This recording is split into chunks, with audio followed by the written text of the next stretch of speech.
ప్రభు నామాన అందరికీ వందనాలు. ఈరోజు దేవుని యొక్క వాక్యము వాగ్దానము, ఇదిగో నేను తలుపు నొద్ద నిలుచుండి తట్టుచున్నాను. ప్రకటన గ్రంథం 3వ అధ్యాయము 20వ వచనం. ప్రియమైన దేవుని బిడ్డలారా, ఈ వాక్యం మన జీవితంలో ప్రభుతో గల వ్యక్తిగతమైన సంబంధాన్ని గుర్తు చేస్తుంది.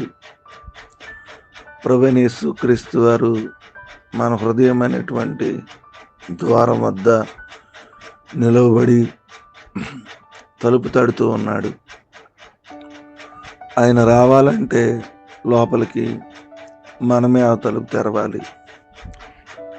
మనము ఆయన్ని ఆహ్వానించినప్పుడే ఆయన మన జీవితంలో ప్రవేశించి మనతో సహవాసం చేస్తాడు, శాంతిని మనలో నింపుతాడు. ప్రియమైన దేవుని బిడ్డలారా, మన హృదయం ద్వారం వద్ద ప్రభువైన యేసుక్రీస్తు వారు నిలబడి, నేను నీ హృదయం అనే ద్వారం దగ్గర నిలిచి ఉన్నాను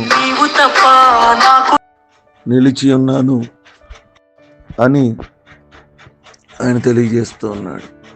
అనేక సార్లు మన హృదయం అనే తలుపులను ఆయన తడుతూ ఉన్నాడు. చాలాసార్లు దేవుని స్వరాన్ని విని మనం ఆయన తడుతున్నా కూడా మనం లోబడకుండా, ఆయనతో సహవాసం చేయకుండా మన ఇష్టానుసారంగానే జీవిస్తూ కొన్నిసార్లు తలుపులు మూసి ప్రభువైన యేసుక్రీస్తు వారి సహవాసాన్ని దూరం చేసుకుంది. ఈ ఉదయకాల సమయంలో మళ్ళీ ఆయన నీతో మాట్లాడుతుంటే, తడతా ఉంటుంటే, నీతో కలిసి జీవిస్తానన్నప్పుడు తలుపు తెరచి ఆహ్వానించి నీ హృదయంలో ఆయన ఉంచుకుని దేవుని చిత్తాన్ని నెరవేర్దాం. ఈ కొద్ది మాట దేవుడు మనం ఇక్కడ ఫలించి ఆశీర్వదించునుగాక. ఆమేన్. తల వంచుకుందాం, కళ్ళు మూసుకుందాం.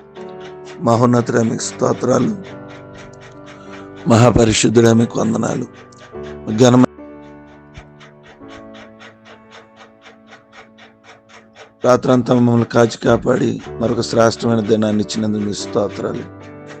వేకునే లేచి మిమ్మల్ని ఆరాధించి ధన్యత దయచేసాం. గతించిన నెలలంతా కాచేవు తండ్రి. 11వ నెలలోకి మమ్మల్ని ప్రవేశింపజేసినందుకు మీకు స్తోత్రాలు, వందనాలు తెలియజేస్తూ ఉన్నాను.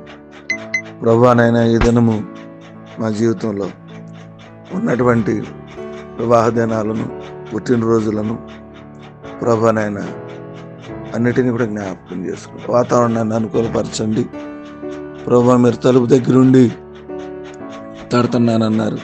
నా స్వరం తీసే, మీ స్వరాన్ని విని తలుపు తీసే శక్తిని మాకు దయచేయండి. ఈ నెల మా జీవితంలో ఉన్న పనులను, వాగ్దానాలను, మా అవసరతలను అన్నిటినీ కూడా మీరే జ్ఞాపకం చేస్తాం. ఏదైనా దీవులతో మమ్మల్ని, మా కుటుంబాలను నింపి ఈ నెలతో నూతన ఆశీర్వాదాలతో నింపమని ఈ ప్రార్థన చేస్తున్నాం, నడుచున్నాం తండ్రి. ఆమేన్.